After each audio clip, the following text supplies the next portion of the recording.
Hello everyone, I am Bushra Falak. I am start class 9 NCERT chapter 1 number system. तो NCERT का पहला term है natural number. तो natural number किसे कहते हैं? तो the system of counting number starting from 1.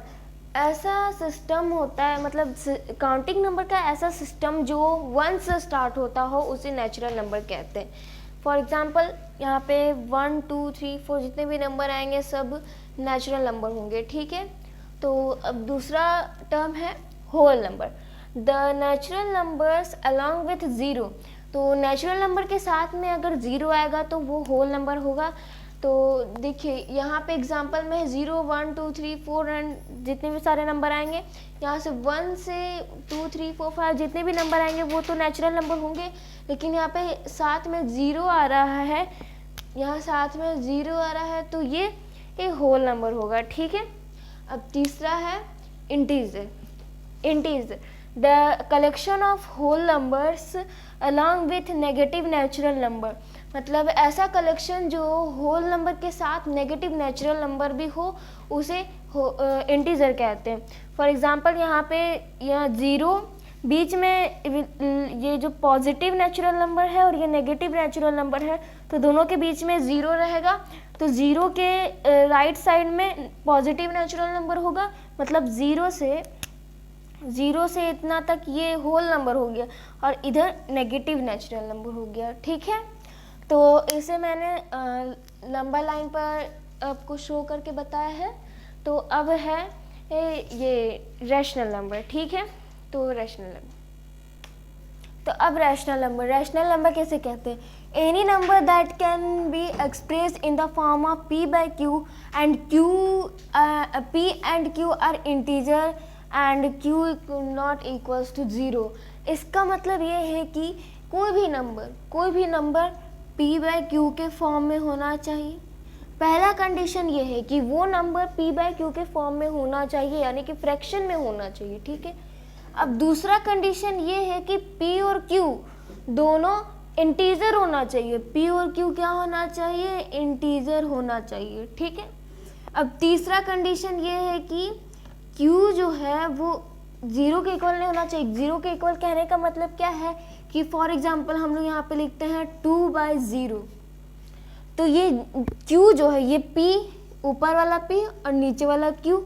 तो p के बदले क्या है 2 और q में क्या है 0.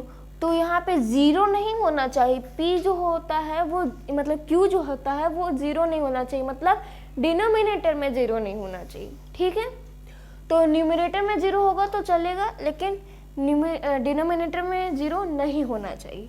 ये हमारा ये रैशनल नंबर नहीं कहलाएगा. अगर हम लोग 0/2 लिखते हैं तो ये रैशनल नंबर होगा. ठीक है. अगर हम लोग सिर्फ 3 लिखते हैं तो ये भी रैशनल नंबर होगा, क्योंकि यहाँ पे नीचे में 1 छुपा हुआ होता है, तो ये रैशनल नंबर होता है. ठीक है.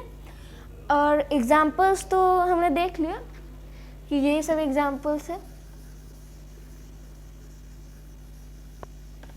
तो यहाँ पे एग्जाम्पल लिखेंगे. यहाँ पे 0/2 लिख सकते हैं, यहाँ पे ओनली 3 भी लिख सकते हैं और 2/3 भी लिख सकते हैं. ठीक है. तो ये रैशनल नंबर का हो गया. ठीक है. अब हम लोग कुछ NCERT से भी देख लेते हैं. तो NCERT का एग्जाम्पल 1, तो मैं पहले बता दूं कि CBSE ने बहुत सारे चैप्टर्स को, बहुत सारे टॉपिक्स को डिलीट कर दिया है. बहुत ही इजी सिलेबस हो गया, बहुत ही कम सिलेबस हो गया. तो मेरे पास न्यू बुक है, तो जिनके पास ओल्ड बुक है वो ज़रा ध्यान से देखें कि कहाँ पे है. ठीक है. तो मैं चैप्टर 1 का एग्जाम्पल 1 करवा रही हूँ. तो एग्जाम्पल 1 का क्वेश्चन है कि are the following statement true और false, give reason for your answer.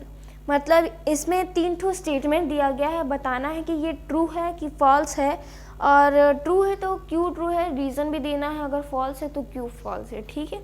तो पहला स्टेटमेंट है every whole number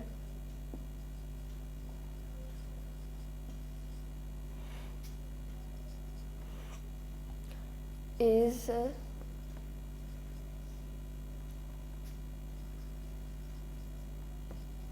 natural number.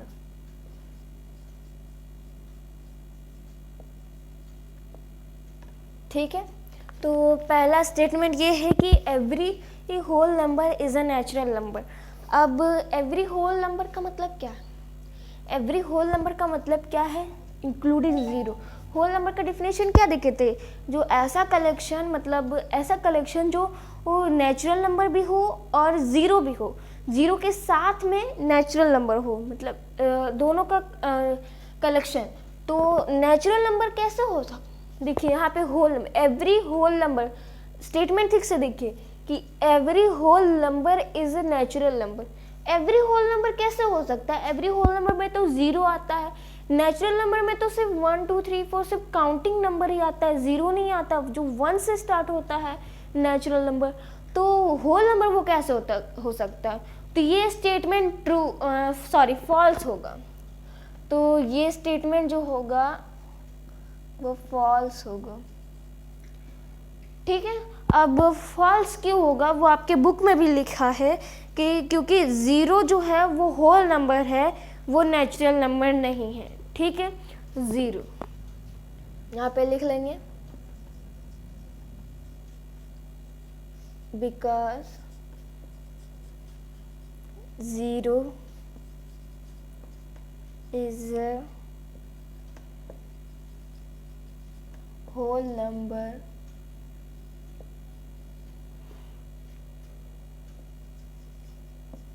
Not natural number. ठीक है, ये नेचुरल नंबर नहीं है, ज़ीरो होल नंबर है. तो ये स्टेटमेंट गलत है, ये फॉल्स है. ठीक है, अब दूसरा स्टेटमेंट है कि every integer is a rational number. क्या हर इंटीजर रैशनल नंबर हो सकता है? अब देखते हैं, लिख लेते हैं यहाँ पे, every integers is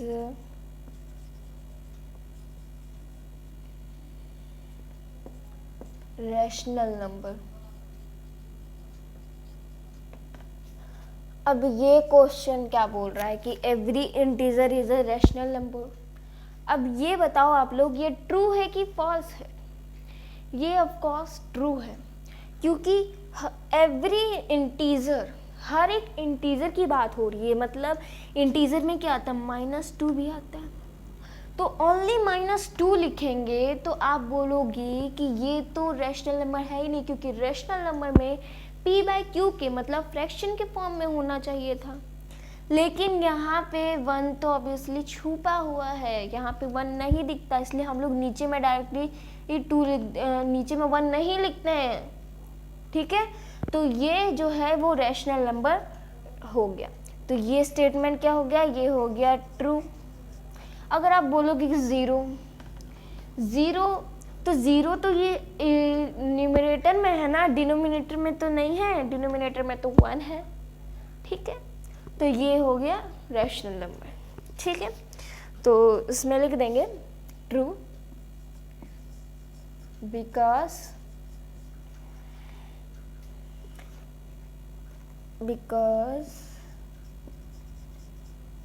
every integer m,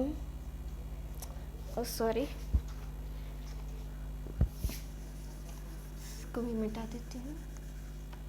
ठीक है, every integer m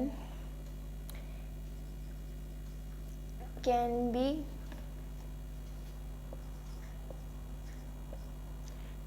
expressed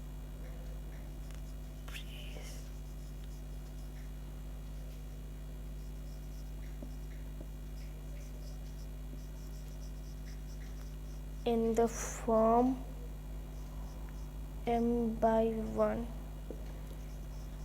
and so it is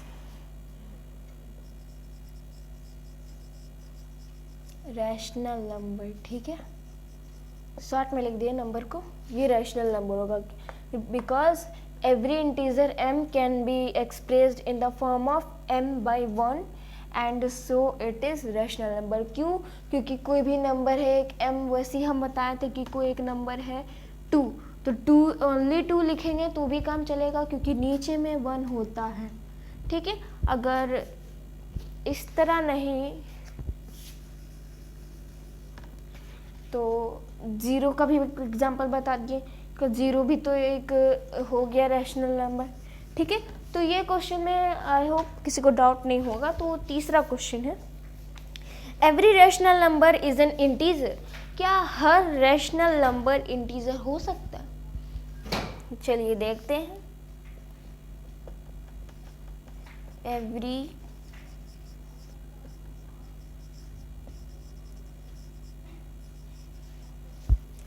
every integer, oh sorry, every integer नहीं लिखना था, एवरी रैशनल नंबर लिखना था। हो sorry, every rational number short में लिख देते। ठीक है, every rational number is an integer.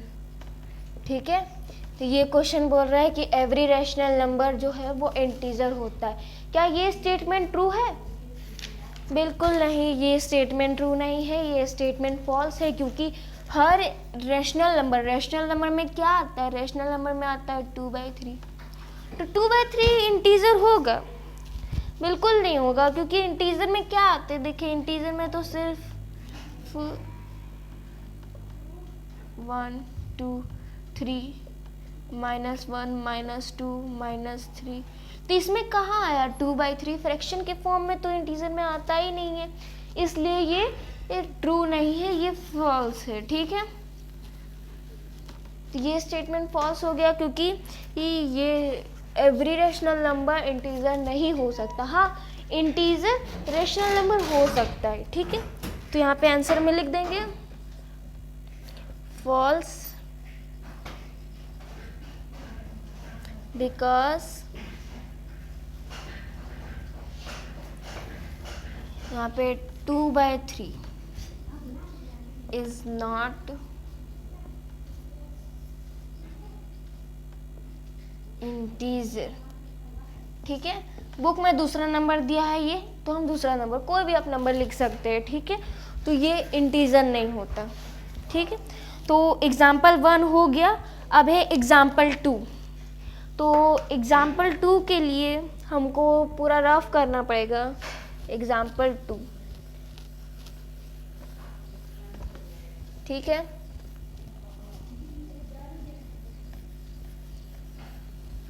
तो आप लोग ये सब रैशनल नंबर, इंटीजर, फिर और रैशनल नंबर, तो ये सब जितने भी सारे टर्म्स है वो लोग हम लोग पहले पढ़ चुके हैं, तो इसमें कोई दिक्कत होनी नहीं चाहिए। ठीक है, तो अब एग्जाम्पल 2 क्या कहता है? Example 2, find rational number between 1 and 2।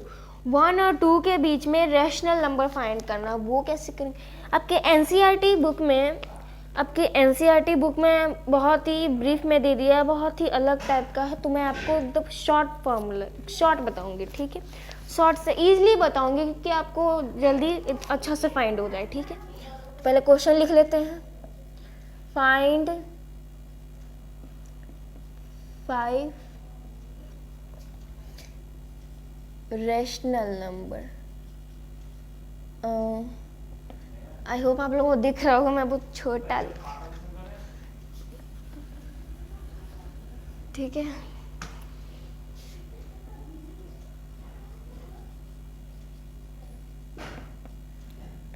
Rational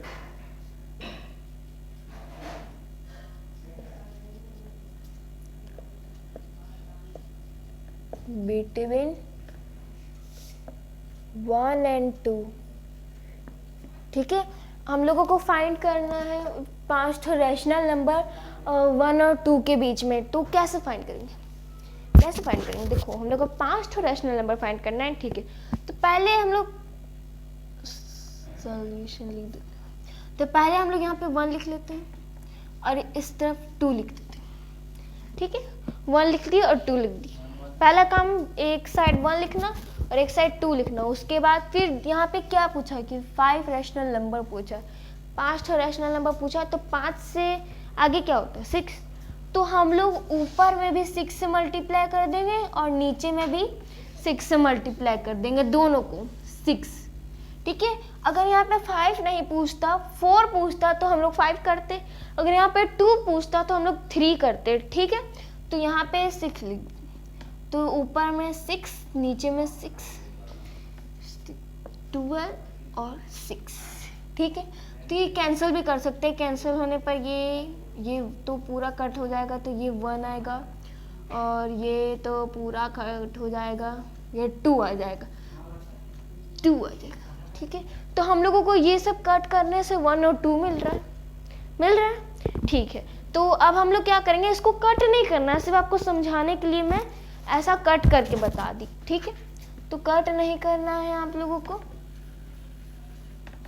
यहाँ पे 6, यहाँ पे भी 6, 12 और 6। ठीक है, तो 6 से लेके 12 तक देखो यहाँ पे लिखते हैं 6/6। 6/6 के बाद क्या होता है 7/6, 8/6, 9/6, 10/6, 11/6 और 12/6। ठीक है, तो ये नंबर के बीच में जितना भी नंबर आता है सबको हम लोग पहले एक तरह से लिख लें। ठीक है, लिखने के बाद फिर ऑब्जर्व करेंगे कि ये 6/6 है, इसको काउंट नहीं करेंगे और 12/6 को काउंट नहीं करेंगे। तो बीच में कितना नंबर आता है 1 2 3 4 5। ये क्या हो गया 5 रैशनल नंबर तो आ गया।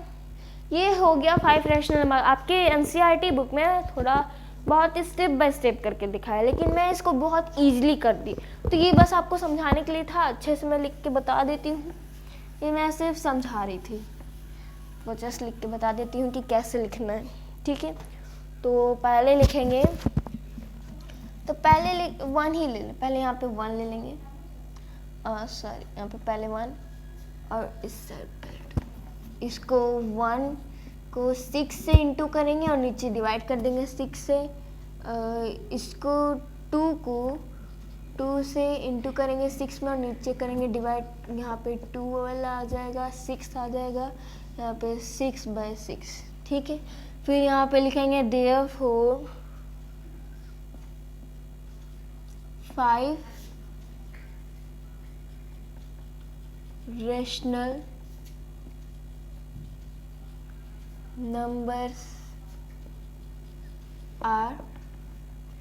यहाँ पे 6/6 है तो 7/6 से स्टार्ट करेंगे। 7/6, 8/6, 9/6, 10/6 और 11/6, 12 नहीं लिखना है। ठीक है, 12 नहीं लिखना। तो अगर आप इसको कट करना चाहो तो देखो ये कट होता है।